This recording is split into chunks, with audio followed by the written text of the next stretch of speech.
আসসালামু আলাইকুম বন্ধুরা, আপনারা কেমন আছেন? আমি আলহামদুলিল্লাহ। আমি আজকে মুগের ডাল দিয়ে মুড়ি ঘন্ট পাক করব। এখানে মুগের ডাল নিয়েছি 250-র একটু কম আছে। আর এখানে মাছের মাথা নিয়েছি, বড় একটা রুই মাছের মাথা নিয়েছি, মাছ আর লেজ নিয়েছি। মুড়ি ঘন্ট পাক করব। তো চলেন আমার সাথে কিভাবে পাক করি। ডালটা আমি একটু ভেজে নেব। ডালটা ভেজে নিলে সেন্টটা ভালো আসে। এজন্য মুগের ডাল ভেজে নিতে হয়, ভেজে নিলে সেন্টটা ভালো আসে। তো আমি এখন আগে ডালটা ভেজে নিব। চলেন আমার সাথে। আমি ডালটা একটু ভেজে নিচ্ছি।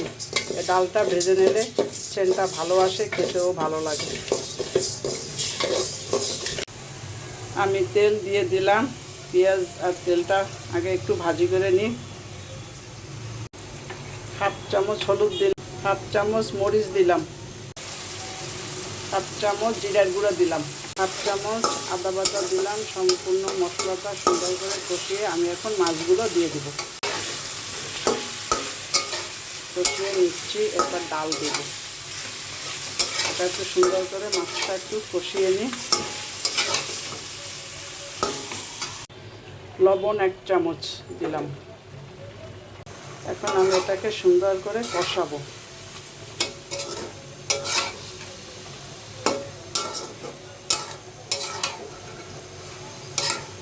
মাথা চাপড়া একটু ভেঙে দিব, তাহলে ভালো লাগবে ডালের সঙ্গে। মুড়ি ঘন্ট খেতে খুবই মজা যদি সুন্দর করে রান্না করা যায়। একটা তেজপাতা, একটা দারচিনি দিয়ে দিলাম, 2টা এলাচি দিয়ে দিলাম।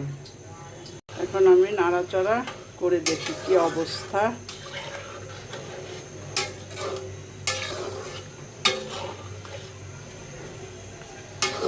এখন ঢেকে দিব।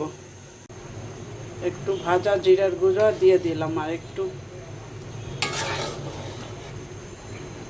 জিরার গুঁড়োটা মনে হচ্ছে আমার কাছে একটু কম হয়েছে, তার জন্য আরেকটু দিয়ে দিলাম। ডালটা সিদ্ধ হয়েছে কিনা একটু দেখে নিই।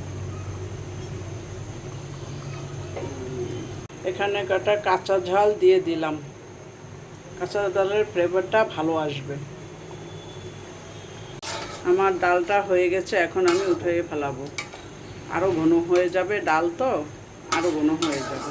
এখন আমি ডালটা উঠালাম, চুলাটা অফ করে দিলাম। রুই মাছ দিয়ে মুগ ডালের মুড়ি ঘন্ট হয়ে গেছে বন্ধুরা। আমি একটু উপরে ভাজা জিরার গুঁড়ি দিয়ে দিলাম।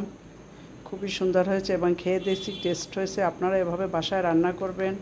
সবাই লাইক করবেন, কমেন্ট করবেন, সাবস্ক্রাইব করবেন, বেল বাটনটা অন করে রাখবেন যাতে আমার ভিডিওটা আপনারা প্রথম দেখতে পারেন। সবাই ভালো থাকেন বন্ধুরা, খোদা হাফেজ।